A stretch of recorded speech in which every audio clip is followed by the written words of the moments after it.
ಹಿರಿಯೂರಿನ ವೇದಾವತಿ ವಿಜ್ಞಾನ ಕಾಲೇಜು ಕ್ರೀಡಾಂಗಣದಲ್ಲಿ ಮಾಧ್ಯಮಗಳ ಪ್ರಶ್ನೆಗಳಿಗೆ ಪ್ರತಿಕ್ರಿಯೆ ನೀಡಿದ ಮುಖ್ಯಮಂತ್ರಿ ಡಿಕೆ ಶಿವಕುಮಾರ್ ಅವರು ಶಿಕ್ಷಕರ ಕೊರತೆ ಇರುವ ಸರ್ಕಾರಿ ಶಾಲೆಗಳನ್ನು ನಗರ ಪ್ರದೇಶದ ಅತ್ಯುತ್ತಮ ಖಾಸಗಿ ಶಾಲೆಗಳು ದತ್ತು ಪಡೆದು ಶಿಕ್ಷಕರನ್ನ ನಿಯೋಜಿಸಿ ತಮ್ಮ ಶಾಲೆಗಳ ಗುಣಮಟ್ಟದ ಶಿಕ್ಷಣವನ್ನು ಗ್ರಾಮೀಣ ಭಾಗದ ಮಕ್ಕಳಿಗೆ ನೀಡಬೇಕು ಎಂದು ತಿಳಿಸಿದರು.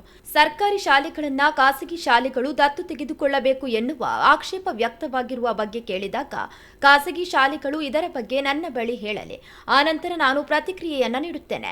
ಇದು ನನಗೂ ಅವರಿಗೂ ಇರುವ ಒಪ್ಪಂದ. ಖಾಸಗಿ ಶಾಲೆಗಳು ಎಂದರೆ ಎಲ್ಲಾ ಶಾಲೆಗಳು ದತ್ತು ತೆಗೆದುಕೊಳ್ಳುವುದಲ್ಲ. ಇದಕ್ಕೆ ಕೆಲವು ಮಾನದಂಡಗಳಿವೆ. ಅತ್ಯುತ್ತಮ ಶಾಲೆಗಳು ಗ್ರಾಮೀಣ ಭಾಗದ ಶಾಲೆಗಳನ್ನ ತಮ್ಮ ಶಾಲೆಗಳ ಮಟ್ಟಕ್ಕೆ ಕೊಂಡೊಯ್ಯಲು ದತ್ತು ತೆಗೆದುಕೊಳ್ಳುವುದು. ಸಿಎಸ್ಆರ್ ಹಣವನ್ನ ಹೀಗೆ ಖರ್ಚು ಮಾಡಿದರೆ ಪ್ರಾಥಮಿಕ ಶಿಕ್ಷಣ ಬಲಗೊಳ್ಳುತ್ತದೆ. ಹಳ್ಳಿ ಮಕ್ಕಳು ನಗರಗಳಿಗೆ ಶಿಕ್ಷಣಕ್ಕಾಗಿ ವಲಸೆ ಬರುವುದು ತಪ್ಪಬೇಕು. ಅವರಿಗೂ ಬೆಂಗಳೂರು ಮಟ್ಟದ ಶಿಕ್ಷಣ ದೊರೆಯಬೇಕು ಎಂಬುದು ನನ್ನ ಅಭಿಲಾಷೆ. ಸರ್ಕಾರ 1.40 ಲಕ್ಷ ರೂಪಾಯಿಯನ್ನ ಒಂದು ಮಗುವಿನ ಮೇಲೆ ಖರ್ಚು ಮಾಡುತ್ತಿದೆ. ಆದರೂ ಸಹ ಗುಣಮಟ್ಟದ ಶಿಕ್ಷಣ ನೀಡಲು ತೊಡಕಾಗುತ್ತಿದೆ. ಅದಕ್ಕಾಗಿ ನಾನು ಖಾಸಗಿಯವರ ಬಳಿ ಮಾತುಕತೆಯನ್ನು ನಡೆಸಿದ್ದೇನೆ ಎಂದರು.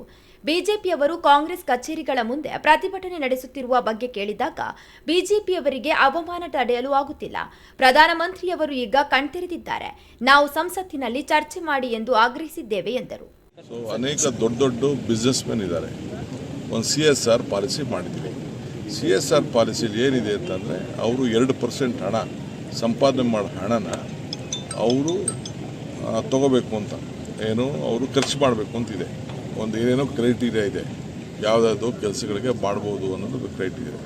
ನನ್ನ ಉದ್ದೇಶ ಏನಪ್ಪ ಅಂತಂದರೆ ಫಸ್ಟು ಪ್ರೈಮರಿ ಎಜುಕೇಷನ್ ಬೆಂಗಳೂರಿಗಾಗಲಿ ಚಿತ್ರದುರ್ಗಕ್ಕಾಗಲಿ ದಾವಣಗೆರೆಗಾಗಲಿ ಹಳ್ಳಿಯಿಂದ ವಿದ್ಯಾಭ್ಯಾಸಕ್ಕೋಸ್ಕರ ಜನ ವಲಸೆ ಬರೋದನ್ನ ತಪ್ಪಿಸ್ಬೇಕು ಅಂತ, ಹಳ್ಳಿ ಮಕ್ಕಳಿಗೆ ಬೆಂಗಳೂರು ಮಟ್ಟದ ವಿದ್ಯಾಭ್ಯಾಸ ಸಿಗಬೇಕು ಅಂತ, ದಾವಣಗೆರೆ ಮಟ್ಟದ ವಿದ್ಯಾಭ್ಯಾಸ ಸಿಗಬೇಕು ಅನ್ನೋ ದೃಷ್ಟಿಯಿಂದ ನೀವು ಪ್ರತಿಯೊಬ್ಬರು ದತ್ತು ತೆಗೆದುಕೊಳ್ಳಿ ಅಂತ ಹೇಳ್ತೀನಿ. ನನಗೂ ಅವ್ರಿಗೂ ಒಪ್ಪಂದ ಆಗಿದೆ. ಹಿಂದೆ ನಾನು ಬೇರೆ ಸಂದರ್ಭದಲ್ಲಿ ಅವ್ರಿಗೇನೋ ಮಾತುಕತೆ ಮಾಡಿದ್ದೇನೆ.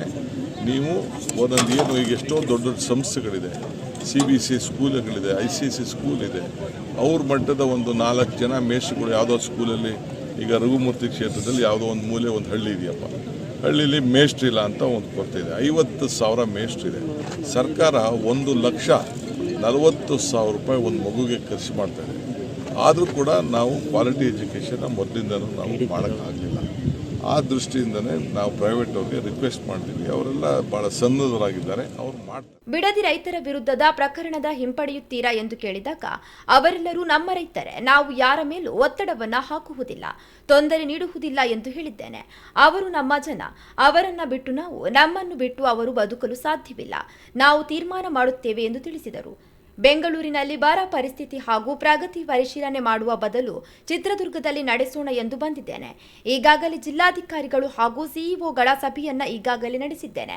ಈಗ ತುಮಕೂರು, ಶಿವಮೊಗ್ಗ, ಚಿತ್ರದುರ್ಗ, ದಾವಣಗೆರೆ ಭಾಗಗಳಿಗೆ ಅನುಕೂಲವಾಗಲಿದೆ. ಆದ ಕಾರಣ ಸಭೆ ನಡೆಸುತ್ತಿದ್ದೇನೆ. ಇಂದು ಕೆಲವು ಪ್ರದೇಶಗಳಿಗೆ ಭೇಟಿ ನೀಡಿ ಪರಿಸ್ಥಿತಿ ಅವಲೋಕಿಸುತ್ತೇನೆ ಎಂದರು. ಭಾನುವಾರ ದಿವಂಗತ ಸುಧಾಕರ್ ಅವರ ನುಡಿನಮನ ಕಾರ್ಯಕ್ರಮವನ್ನು ಹಮ್ಮಿಕೊಳ್ಳಲಾಗಿದೆ. ಹೀಗಾಗಿ ನಾಳೆಯೂ ಚಿತ್ರದುರ್ಗಕ್ಕೆ ಆಗಮಿಸಲಿದ್ದೇನೆ ಎಂದು ತಿಳಿಸಿದರು.